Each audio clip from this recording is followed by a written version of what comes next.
तो आप ये तस्वीरें देख रहे हैं गृह मंत्री अमित शाह की। यहाँ पर एक के बाद एक मोदी कैबिनेट के जो मंत्री हैं अपना कार्यभार संभाल रहे हैं और एक बार फिर से इस कार्यकाल में यानी एनडीए के तीसरे कार्यकाल में भी अमित शाह गृह मंत्री पद उनको मिला है और वो आज आप तस्वीरों में देख रहे हैं अपने दफ्तर पहुंचे हैं। उन्होंने अपना पदभार संभाल लिया है एक के बाद एक। इससे पहले हमने देखा रक्षा मंत्री राजनाथ सिंह, साथ ही विदेश मंत्री एस जयशंकर, ज़्यादातर मंत्री जो मोदी कैबिनेट में पहले रह चुके हैं उनको एक तरह से रिपीट भी यहाँ पर किया गया। और ये तस्वीरें अब आप देख रहे हैं गृह मंत्रालय की। यहाँ पर गृह मंत्री के तौर पर जिम्मेदारी एक बार फिर अमित शाह ने संभाली है।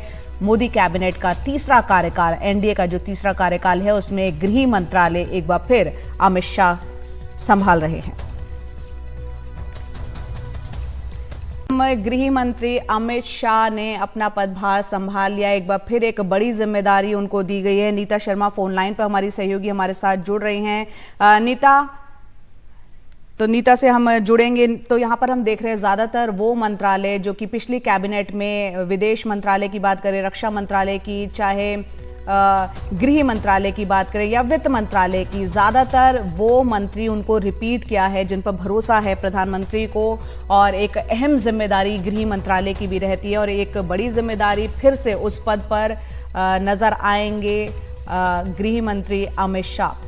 गांधीनगर सीट से बड़े अंतर से जीते हैं एक बार फिर से वो चुनाव और यहाँ गृह मंत्रालय की तस्वीरें आप देख रहे हैं। आज उन्होंने अपना कार्यभार संभाल लिया है।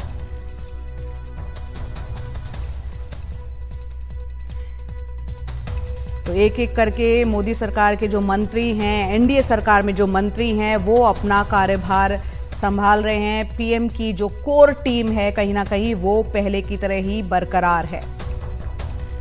9 जून को शपथ ग्रहण समारोह हुआ था। प्रधानमंत्री मोदी ने तीसरी बार शपथ ली थी और कई उनके साथ कैबिनेट मिनिस्टर्स ने भी, राज्य मंत्रियों ने भी, स्वतंत्र प्रभार के मंत्रियों ने भी शपथ ली थी। और इस बार सहयोगी दलों को भी जो है ठीक ठाक हिस्सा कैबिनेट में मिला है।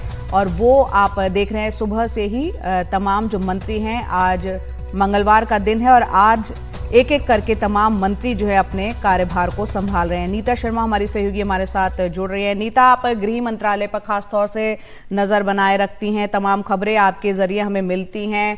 एक बार फिर एक बड़ी चुनौती, साथ ही साथ एक बड़ी जिम्मेदारी गृह मंत्री अमित शाह को। ये दूसरी बार है जब केंद्रीय गृह मंत्री अमित शाह जो है कार्यभार संभाल रहे हैं गृह मंत्रालय का। इससे पहले 2019 से 2024 तक वो केंद्रीय गृह मंत्री बने थे। अब ये दूसरी बार मोदी 3.0 में वो दूसरी बार कार्यभार संभाल रहे हैं। चैलेंजेस होम मिनिस्ट्री के सामने अभी काफी हैं। सबसे बड़ा चैलेंज तो अभी फिलहाल जम्मू एंड कश्मीर को लेकर ही है, क्योंकि हमने देखा जीरो टॉलरेंस की पॉलिसी लेकर मोदी सरकार जो है वो आगे बढ़ी थी 2019 के बाद, जब वहां से धारा 370 जो है हटाई गई थी।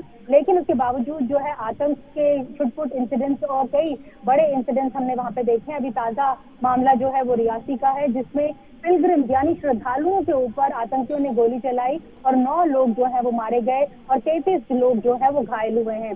तो ये एक बड़ा चैलेंज रहेगा, खासकर इसलिए भी क्योंकि हर एक श्रद्धालु को जो सिक्योरिटी फोर्सेज हैं वो सुरक्षा तो प्रदान नहीं कर सकती। ऐसे में अमरनाथ यात्रा जो है वो 29 जून को शुरू होने वाली है। तो ये एक बड़ा चैलेंज होगा सिक्योरिटी फोर्सेज के सामने। अभी हम जब बात कर रहे हैं जय, तब वहाँ पे यूनिफाइड हेडक्वार्टर की मीटिंग भी चल रही है, जो वहाँ के एलजी मनोज सिन्हा जो है वो चेयर कर रहे हैं और सभी सिक्योरिटी एजेंसी जो विंग्स हैं उसमें पार्टिसिपेट कर रहे हैं और अपने इनपुट जो है वो शेयर कर रहे हैं। दूसरा बड़ा चैलेंज जो होम मिनिस्ट्री के सामने है वो मणिपुर का चैलेंज है। हमने देखा पिछले 1 साल से जो छुटपुट घटनाएं जो हैं वो हो रही थी, अब नए नए थिएटर्स जो हैं वो मणिपुर में खुल रहे हैं। अभी कुछ दिन पहले ही हमने देखा जो वहाँ के मुख्यमंत्री थे उनका काफिले को भी अटैक कर दिया गया था, जब वो सुरक्षा काफिले को अटैक कर दिया गया था, जिसके कारण काफी चिंता है। तीसरी बड़ी बात जो है वो खालिस्तानी या फिर रेडिकलिज्म को लेकर है, चाहे पंजाब हो वो एक तीसरा थिएटर है जिसको लेकर एक बड़ी चिंता जो सिक्योरिटी एजेंसीज हैं वो रेड फ्लैग करती रही हैं। और होम मिनिस्टर जो है वो केंद्र की पॉलिसीज बनाने में की रोल तो अपना बनाते ही हैं। तो जो इम्प्लीमेंटेशन ऑफ सीएए हो या फिर यूसीसी हो, वो एक नया चैलेंज होगा होम मिनिस्ट्री के सामने। और जो इमीडिएट चैलेंज जो आ रहा है, जो भारतीय न्याय संहिता जिसे कानून बना दिया गया है, जो 3 लॉज लेकर आई है वो इम्प्लीमेंटेशन है 1 जुलाई से होनी है। तो देखना होगा कि स्टेट्स जो है उधर किस तरह से इम्प्लीमेंट होगा, क्योंकि कई स्टेट इस बात को बोल चुकी हैं कि उनके पास इस तरह का पैराफर्नेलिया नहीं है कि जो इतनी जो मॉडर्न टेक्नोलॉजी के तहत जो लॉज लाई जा रही है उसके लिए उनके पास पैराफर्नेलिया नहीं है। तो ये सब चैलेंजेस हैं, मुख्य चैलेंजेस जो हैं वो केंद्रीय गृह मंत्रालय के सामने अभी खड़े हुए हैं।